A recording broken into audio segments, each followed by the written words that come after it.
기도하고 시작하겠습니다. 말씀으로 천지를 창조하시고 또 우리를 말씀의 사역자로 부르신 하나님, 오늘도 저희들이 말씀 앞에 섰습니다. 참으로 하나님의 크신 말씀 앞에 저희들은 너무도 작습니다. 우리의 생각으로 말씀을 해석할 수 없고 말씀을 이해할 수가 없습니다. 성령 하나님, 오늘 이 시간에 우리에게 오셔서 말씀을 잘 깨닫게 하시고 겸손한 마음으로 말씀을 받게 하셔서 아무쪼록 하나님께서 우리에게 맡겨주신 그 귀한 말씀을 잘 성령의 능력으로 해석해서 참으로 주의 양들에게 먹일 수 있도록 인도하여 주옵소서. 하나님, 오늘 겸손한 마음으로 주의 말씀 앞에 섰습니다. 우리와 함께 해 주옵소서. 예수님의 이름으로 기도합니다. 아멘. 오늘은 논리 구성을 통하여 말씀을 묵상하는 방법에 대해서 생각해 보도록 하겠습니다. 논리 구성으로 말씀을 묵상한다는 것은 쉽게 말해서 형성된 논리의 순서를 바꾸어 보다 더 분명한 논리로 만들어가는 그런 과정을 의미합니다. 또한 논리 구성에서 말씀을 묵상한다는 것은 주어진 본문을 논리적 관점에서 묵상하되 때로는 위의 논리와 아래의 논리의 순서가 바뀌게 되면 보다 명확한 논리 구성이 이루어질 때가 있습니다. 이럴 경우에는 논리의 순서를 성경에 있는 순서대로 단순히 논리를 열거하는 것이 아니라 위의 논리와 아래의 논리의 순서를 서로 교환함으로써 보다 명확한 논리를 구성해 나가는 그런 형태를 의미합니다. 특별히 서양 문학은 물론 유태문학에서도 먼저 결론을 도출하고 서술하는 경우가 많은데 특히 바울 서신에서 이러한 형태를 많이 찾아볼 수가 있습니다. 결론부터 유추하는 것은 유태문학이나 서양문학에서는 아주 자연스러운 일이지만은 한국적 상황에서는 서술 후 결론 형식이 더 이해하기 쉬우므로 논리를 재구성할 필요가 있는 것입니다.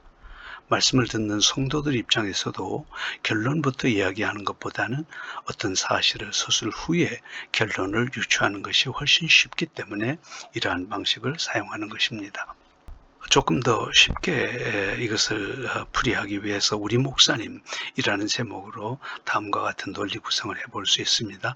논리를 구성하기 전에는 이렇습니다. 우리 목사님은 최종적으로 신학을 전공하기로 결정하셨다. 우리 목사님은 부모님은 의학보다는 신학 전공을 바라셨다. 우리 목사님은 대학에서 무엇을 전공할 것인가를 많이 고민하셨다. 우리 목사님은 처음에는 의학을 공부할 생각이 있으셨다. 우리 목사님은 신학을 공부하는 것도 고려해 보셨다. 뭔가 이렇게 좀 순서가 맞지 않는 것 같죠? 이제는 좀 순서를 바꾸어서 한번 생각해 보겠습니다. 논리를 구성해 봅니다. 우리 목사님은 대학에서 무엇을 전공할 것인가를 많이 고민하셨다. 우리 목사님은 처음에는 의학을 공부할 생각이 있으셨다. 우리 목사님은 신학을 공부하는 것도 고려해 보셨다. 우리 목사님의 부모님은 의학보다는 신학 전공을 바라셨다. 그래서 우리 목사님은 최종적으로 신학을 전공하기로 결정하셨다. 자, 이것이 바로 논리를 구성한다는 겁니다. 그러면 베드로전서 4장 1절에서 11절에 있는 말씀을 통해서 논리 구성이 무엇인가를 생각해 보겠습니다. 제가 읽어봅니다. 그리스도께서 이미 육체의 고난을 받으셨으니 너희도 같은 마음으로 갑옷을 삼으라. 이는 육체의 고난을 받은 자는 죄를 그쳤음이니 그 후로는 다시 사람의 정욕을 따르지 않고 하나님의 뜻을 따라 육체에 남은 때를 살게 하려 함이라. 너희가 음란과 정욕과 술 취함과 방탕과 향락과 무법한 우상 숭배를 하여 이방인의 뜻을 따라 행한 것은 지나간 때로 족하도다. 이러므로 너희가 그들과 함께 그런 극한 방황에 다람질하지 아니하는 것을 그들이 이상히 여겨 비방하나 그들이 사한 자와 죽은 자를 심판하기로 예비하신 이에게 사실대로 고하리라. 이를 위하여 죽은 자들에게도 복음이 전파되었으니 이는 육체로는 사람으로 심판을 받으라 영으로는 하나님을 따라 살게 하려 함이라. 만물의 마지막이 가까웠으니 그러므로 너희는 정신을 차리고 근신하여 기도하라. 무엇보다도 뜨겁게 서로 사랑할지니 사랑은 허다한 죄를 덮느니라. 서로 대접하기를 원망 없이 하고 각각 은사를 받은 대로 하나님의 여러 가지 은혜를 맡은 선한 청지기 같이 서로 봉사하라. 만일 누가 말하려면 하나님의 말씀을 하는 것 같이 하고 누가 봉사하려면 하나님이 공급하시는 힘으로 하는 것 같이 하라. 이는 범사에 예수 그리스도로 말미암아 하나님이 영광을 받으시게 하려 함이니 그에게 영광과 권능이 세세 무궁하도록 있느니라. 아멘. 자, 이제 우리는 이 말씀을 있는 그대로 1절, 2절, 3절에서 한번 나열을 해보겠습니다. 그러면 이런 뜻이 됩니다. 첫째는 왜냐하면 그리스도도 육신으로는 고난을 받으셨으니 우리도 같은 마음으로 무장하자. 결론이죠. 이제부터는 우리의 육신에 남은 때를 육신을 따라 살지 말고 하나님의 뜻대로 살아가자. 세 번째는요. 한때 우리도 이방인과 같이 육신에 처하여 살았으나 그것은 어디까지나 다 지나간 일이다. 3절입니다. 4절에는요. 이방 사람들은 자기들과 같이 우리가 그런 방종의 삶을 살지 않는 것을 이상히 여기고 우리를 비방한다. 그리고 5절의 내용은 그러나 그들은 산 사람과 죽은 자를 심판하실 분 앞에서 언젠가 그들의 잘못과 어리석음을 바로 고해야 할 것이다. 그리고 6절의 내용은요. 그리스도가 죽은 자들에게도 복음을 전하신 것은 그들이 육신으로는 심판을 받으나 영으로는 하나님의 방식대로 살게 하려는 것이다. 이제 7절로 가보겠습니다. 8절, 9절, 10절, 11절은요. 마지막 때 육신을 벗고 영으로 사는 우리들은 이렇게 살아야 할 것이다. 그렇게 해서 마지막에 우리가 이렇게 살자 하는 그런 내용이죠. 자, 그러면 논리를 바꾸기 전의 상태를 한번 그대로 쭉 읽어보겠습니다. 왜냐하면 그리스도도 육신으로는 고난을 받으셨으니 우리도 같은 마음으로 무장하자. 이제부터는 우리의 육신에 남은 때를 육신을 따라 살지 말고 하나님의 뜻대로 살아가자. 한때 우리도 이방인과 같이 육신에 처하여 살았으나 그것은 어디까지 지나간 일이다. 이방 사람들은 자기들과 같이 우리가 그런 방종의 삶을 살지 않는 것을 이상히 여기고 우리를 비방한다. 그러나 그들은 산 사람과 죽은 자를 심판하실 분 앞에서 언젠가 그들의 잘못과 어리석음을 바로 고해야 할 것이다. 그리스도가 죽은 자들에게도 복음을 전하신 것은 그들이 육신으로는 심판을 받으나 영으로는 하나님의 방식대로 살게 하려는 것이다. 마지막 때 육신을 벗고 영으로 사는 우리들은 이렇게 살아야 할 것이다. 이해가 되긴 되는데 뭔가 클리어하지 않죠. 그러니까 말씀이 그 내용이 어떤 내용인지 확 하고 다가오질 않죠. 자, 이제는 한번 논리를 바꿔보겠습니다.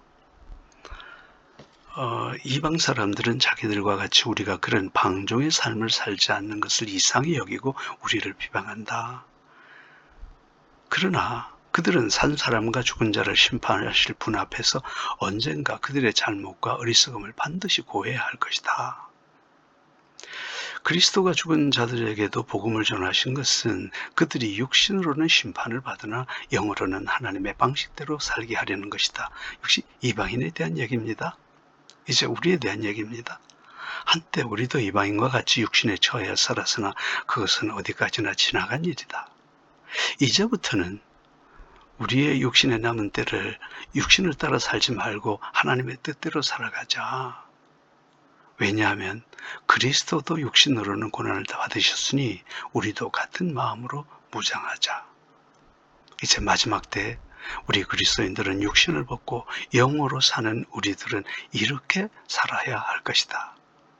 여러분, 달라졌죠? 논리가 분명해서 본문의 내용이 무엇인지 확실하게 이해가 됩니다. 이게 논리 구성입니다.